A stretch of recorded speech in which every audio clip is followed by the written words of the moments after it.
ঘরোয়া কিছু উপকরণ দিয়ে বোঁদে বানিয়ে নিয়ে 1 থেকে 1.5 মাস সংরক্ষণ করে রাখতে পারবেন।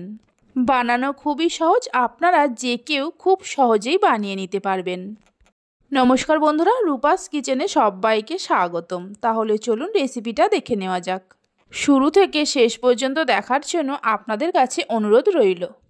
প্রথমে একটা পাত্রের মধ্যে নিয়ে নেব 1 বাটি বেসন। ওজন হিসাবে 200 গ্রাম বেসন আছে। বেসনের মধ্যে দিয়ে দেব 1 চামচ সাদা তেল। তেলের পরিবর্তে আপনারা ঘিয়ের ব্যবহারও করতে পারেন। বেসনের সঙ্গে তেলটা মিশিয়ে নিয়ে অল্প অল্প করে জল দিয়ে একটা পাতলা ব্যাটার তৈরি করে নেব। ব্যাটারটা তৈরি করে নেওয়ার পর এর মধ্যে দিয়ে দেব খুব সামান্য বেকিং সোডা। বেকিং সোডাটা দিয়ে ব্যাটারের সঙ্গে ভালো করে মিশিয়ে নেব। দেখুন, ঠিক এরকম একটা পাতলা ব্যাটার তৈরি করে নিতে হবে।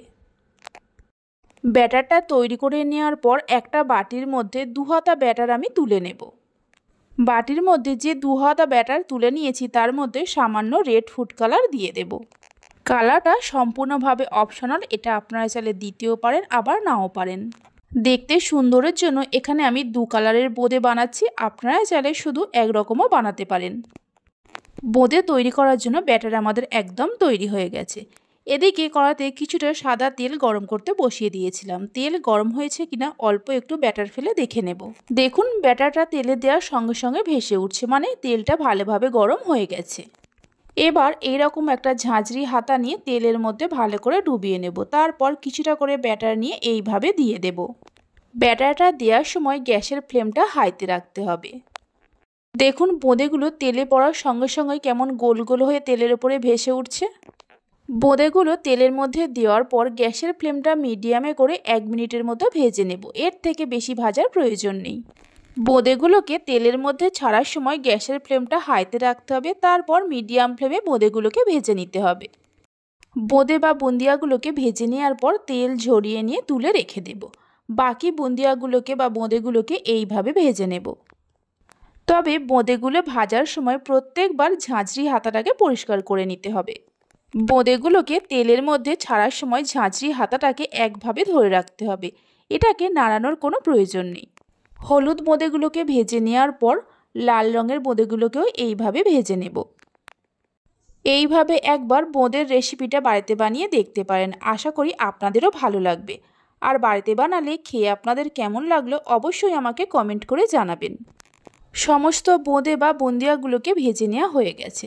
দেখুন, বোঁদেগুলো কত সুন্দর হয়েছে। প্রত্যেকটাই বোঁদে বা বুন্দিয়াগুলো কিন্তু একদম গোল গোল হয়েছে। এবার চিনি শিরা তৈরি করে নেব। তার জন্য গ্যাসের ওপর একটা কড়া বসিয়ে কড়ার মধ্যে দিয়ে দেব 1 বাটি চিনি। ওজন হিসাবে 200 গ্রাম চিনি আছে। যে বাটি মেপে চিনি নিয়েছি ওই বাটিরই হাফ বাটি জল দিয়ে দেব। 2টো এলাচকে ফাটিয়ে নিয়ে দিয়ে দেব। মানে যতটা চিনি নেবেন তার অর্ধেক জল নিতে হবে। চিনিগুলো মেল্ট হয়ে যাওয়ার পর ভেজে রাখা বোঁদে বা বুন্দিয়াগুলো চিনির শিরার মধ্যে দিয়ে দেব। বোঁদেগুলো চিনির শিরার মধ্যে দিয়ে ভালো করে মিশিয়ে নিয়ে গ্যাসের ফ্লেমটা হাইতে করে প্রথমে মিনিট 2-3 সময় ধরে জাল দিয়ে নেব। হাই ফ্লেমে 2-3 মিনিট জাল দিয়ে নেওয়ার পর গ্যাসের ফ্লেমটা মিডিয়ামে করে আরও মিনিট 3-4 মিডিয়াম ফ্লেমে জাল দিয়ে নেব। মিডিয়াম ফ্লেমে 3-4 মিনিট জাল দিয়ে নেওয়ার পর আপনাদের দেখাচ্ছি। 3-4 মিনিট জাল দিয়ে নেওয়ার পর দেখুন, বোঁদেগুলো একদম ঝরঝরে আর শুকনো শুকনো হয়ে গেছে। একটা প্লেটের মধ্যে বোঁদেগুলোকে সার্ভ করে নিয়ে দেখাচ্ছি। দেখুন কতটা ঝরঝরে হয়েছে। আশা করি দেখে নিশ্চয়ই বুঝতেই পারছেন। এই বোঁদেগুলোকে ঠান্ডা করে নিয়ে যে কোনো এয়ারটাইট কন্টেনারের মধ্যে আপনারা 1 থেকে 1.5 মাস সংরক্ষণ করে রাখতে পারবেন। আর আওয়াজ শুনে বুঝতেই পারছেন কতটা মুচমুচে হয়েছে।